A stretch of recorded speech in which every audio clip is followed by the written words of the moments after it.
Jarrett Wright. Yeah, Jarrett has that very good fastball, curveball, sinker, and changeup. The key for him is to get the curveball over. Speaking to Mark Wiley, the pitching coach of the Cleveland Indians, we know he has a great fastball, but look at that 87 walks. 7th worst in the American League. So he has to throw strikes. His problem is walking people and not getting ahead in the count. He starts against the center fielder, Darren Lewis, who has slumped off a bit, but for him, a .268 average, about where you're going to end up. Very good center fielder defensively. The Red Sox do not run, but if he gets on, he's one of the few that may go a little bit. Jimmy Williams. This Red Sox team, you know, I know they stumbled in September, and in Boston, Bragg grew up in New England, I know. I mean, you know, a 2-game losing streak is like a 2-month losing streak, but except for letting Toronto back in late, Jimmy says they played well at that time, or pretty well. They never really had a brain-dead 2 or 3 weeks. And he says, I like the consistency of my ball club, and in fact, they won more games than everybody in the American League than the New York Yankees, who are playing in another league this year. 2-2 the count. Ripped by Darren Lewis is a base hit to left center field. So, you want production? Lewis starts off the game with a base hit. Now here's John Valentin. For him, a .247 season, not very good. Valentin with 23 homers and 73 RBIs. He did have 44 doubles this year, and Ray, I think Vaughn is a given hitting this series. And I think Garciaparra is. I think Valentin, in my opinion, we talked about Pedro, the key player, Valentin's production on top of Vaughn and Garciaparra, I think will spell victory or defeat for the Red Sox. Are you going to agree? I agree, because you have to be able to get on the base in front of those big boppers. Darren Lewis has been great getting on this year. Valentin having a big year for them, scoring over 100 runs.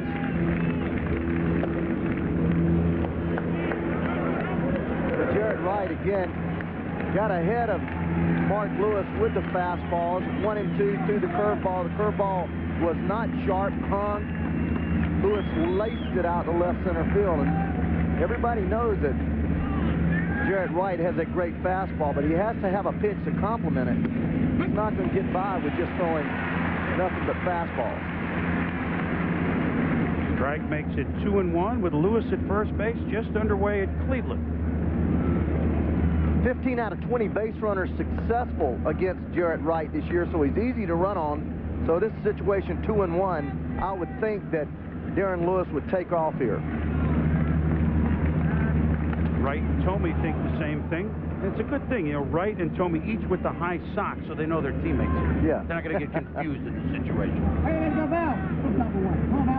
Jim Tomey with the football eye black. Of course, broke a bone in his hand, only came back the last couple of weeks. There goes Lewis. Ripped by Valentin, a base hit. Lewis stutter step, now decides to stop at second base, so the table is set.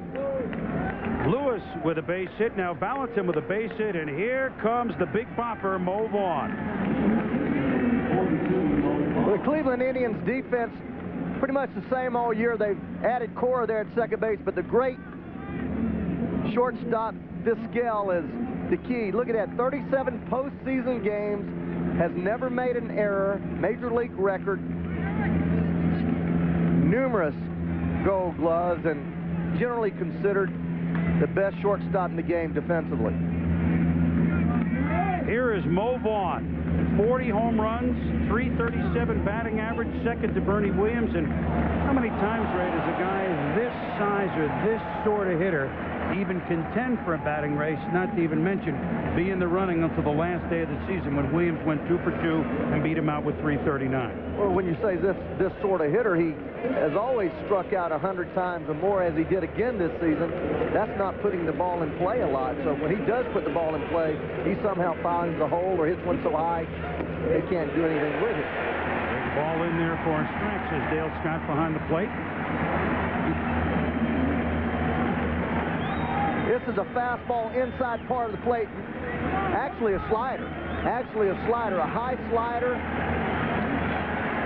that was up in the strike zone, and Mo took it for a strike. Right ahead 0-2. High 1-2. Dale Scott, the umpire behind the plate. Joe Brinkman at first. John Hirschbeck second. Larry McCoy third. And, of course, in the postseason, you have 6 umpires. Dave Phillips, the crew chief, left field line. Chuck Merriweather, right field line. Check this out, Chris. When Mo Vaughn makes contact, he hits 441. So...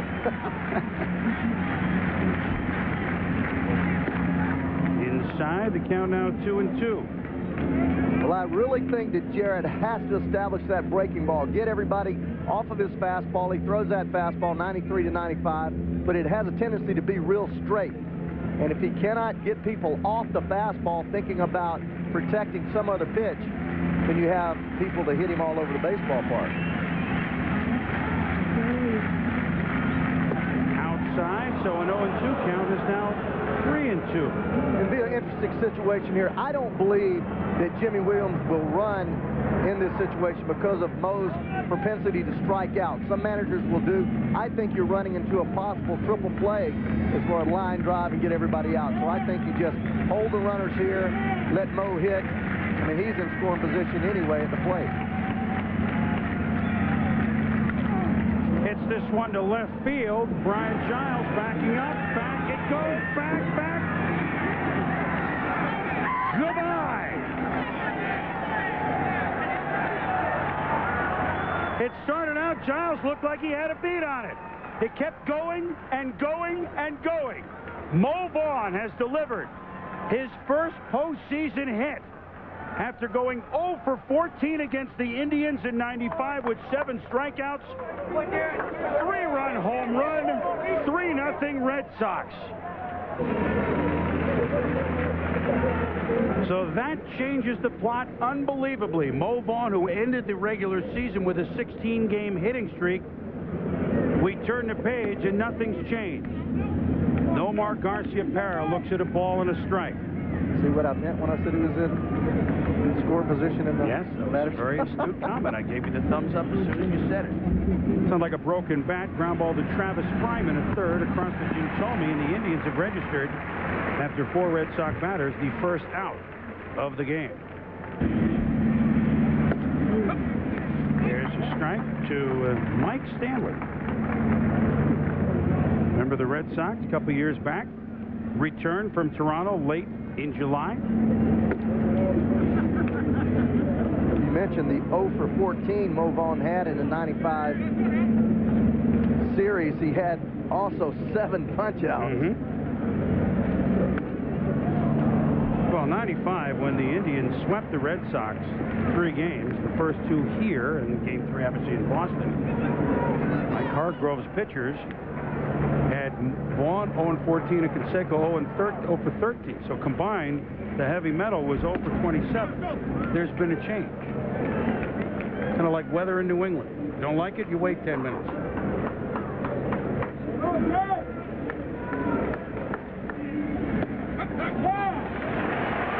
Punch the corner there, so right, all of a sudden a different pitcher punches out Mike Stanley. Now they're 2 outs.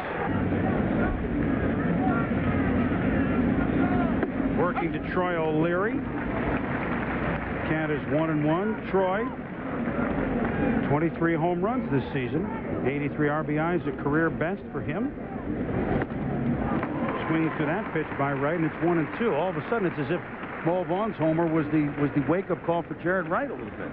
Yeah, and Jarrett, he throws all of his pitches hard. He doesn't throw enough changeups, in my mind. Yes, got a piece of it off the glove. You know, even his slurve is hard. His fastball 93, a sinker 91, and then he throws a slider, a slurve about 84. You know, you have to have a little more distance between your fastball and your breaking ball or your changeup.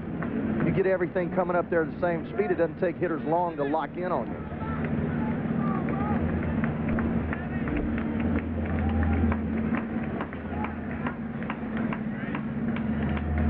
One-two pitch on the way, and O'Leary swings through it. So a pair of strikeouts by Jarrett Wright. But before that, a 3-run blast from Mo Vaughn on a 3-2 pitch the opposite way. The Indians will stride to the plate, knowing they have to make up 3 runs.